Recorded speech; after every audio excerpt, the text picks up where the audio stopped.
Hat, sunglasses, Pepsi, notes, sources, thick skin, check. You already know. Let's go.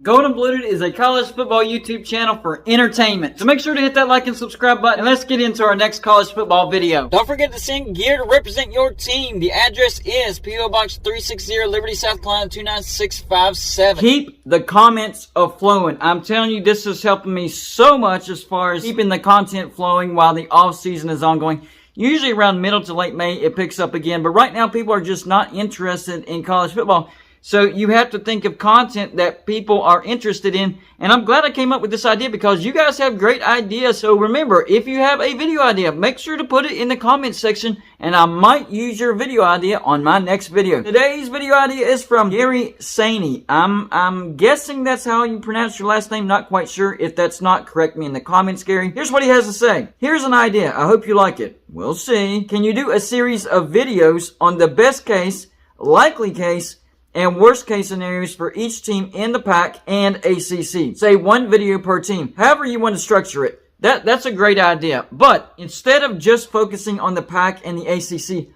I also want to do worst, likely, and best case scenarios for Big 12 teams. So why not kick this whole campaign off with West Virginia, my own team. The best case for West Virginia, the likely case for West Virginia, and then the worst case for West Virginia. So what is the best case for West Virginia? And let me be clear. This best case scenario, now I do not see happening, but it would be the best case scenario for West Virginia. Here we go.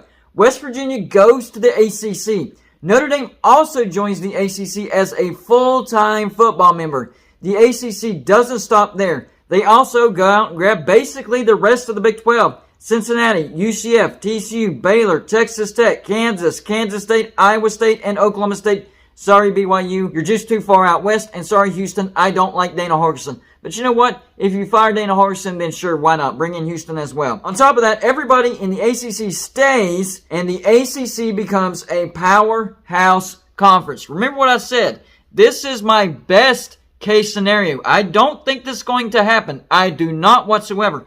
But if you want me to come up with the best case scenario, this is it. West Virginia finally goes to the ACC. The ACC stays intact. Notre Dame also joins the ACC as a full-time football member. And then the ACC feels very generous and they go out and get the Big 12 members as well, excluding BYU and Houston. And boom, the ACC becomes a powerhouse conference. I think if this happens, then the ACC would be right up there with the SEC and the Big Ten. You have a lot of great brands in there. You're keeping Clemson, Florida State, North Carolina, Georgia Tech, Virginia Tech, Miami, Virginia, all your biggest brands in this best case scenario. And remember, this is for West Virginia. I didn't say best case scenario for the ACC. This is the best case scenario for West Virginia.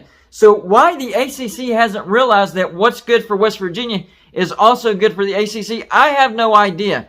So the ACC becomes a very, very powerful conference because they keep all the strong brands in the house and they finally lock down Notre Dame and they basically bring in the entire Big 12 excluding BYU and Houston. So there's my best case scenario for West Virginia. What is the most likely case scenario? Well, here we go. West Virginia stays in the Big 12.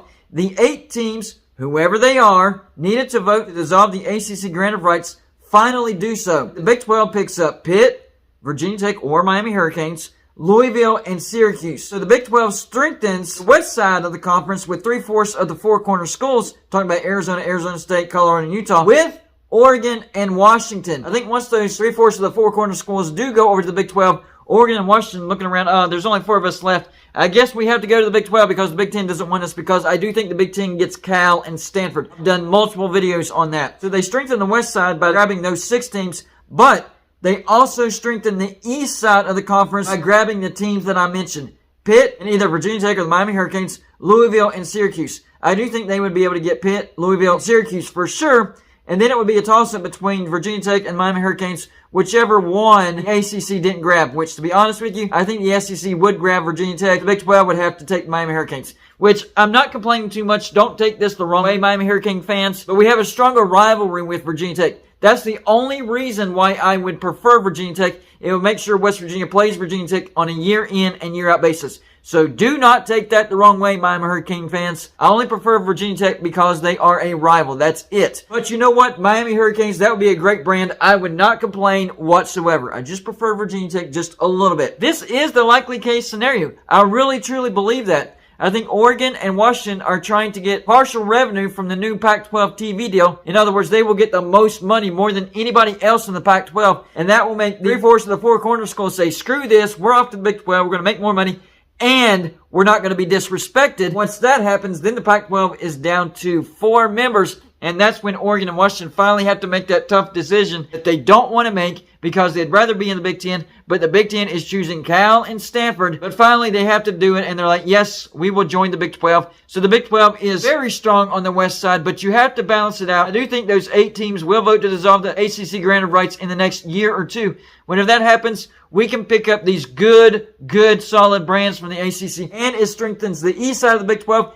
And West Virginia gets to play their rivals on a year-in and year-out basis. Even though this is not the best case scenario for West Virginia, it's right up there. It's very, very close. And I'm okay with this scenario, and I think this scenario will happen. What about the worst case scenario? We have to talk about the worst case scenario, and this is a bad one. This is bad, and it could happen. It could. I don't think it does. I think it's a stretch. I think the chances of this happening is less than 5%, but it's possible. Are you ready, West Virginia fans and whoever else might be watching? West Virginia is finally invited to the ACC. Wait a minute. In a worst case scenario, West Virginia is invited to the ACC? Hold on. There's more. West Virginia accepts, but at the wrong time. The ACC invites West Virginia at the wrong time, and West Virginia accepts. After West Virginia joins, the number of teams needed to vote to dissolve the ACC grant of rights do so. In other words, those teams who vote to dissolve the grant of rights to the ACC, and the ACC is now wide open. On top of that, the Big 12 doesn't want West Virginia back. They are stuck in the ACC, but the ACC is dissolving. So what happens? So West Virginia reluctantly joins the Sun Belt, where they have to play Marshall every year. Oh my gosh, you talking about worst case scenario. This is the worst case scenario. This is the worst I could think of, and it is bad. And there is a chance, very, very small chance of this happening. I do not think it's going to happen whatsoever. So don't panic, West Virginia fans. I am not predicting this. It's not going to happen. But I'm telling you, this would be a nightmare. An absolute nightmare. I don't know if I could watch West Virginia football on a consistent basis if that happened. That would be like the worst. You talk about jokes. I mean, West Virginia already gets pelted with jokes right now. If West Virginia was forced to join the Sun Belt because they made a bad decision and the conference that they went to dissolved right when they got there and they're relegated to the Sun Belt, that would be the worst of the worst as far as jokes on West Virginia go. I don't think this happens because, number one, I don't think that the ACC will invite West Virginia. That's not going to happen. And on top of that, if the ACC does invite West Virginia, they'll make sure to bring in Notre Dame with West Virginia. The only way they bring in West Virginia is if Notre Dame agrees to join the ACC as a full-time football member.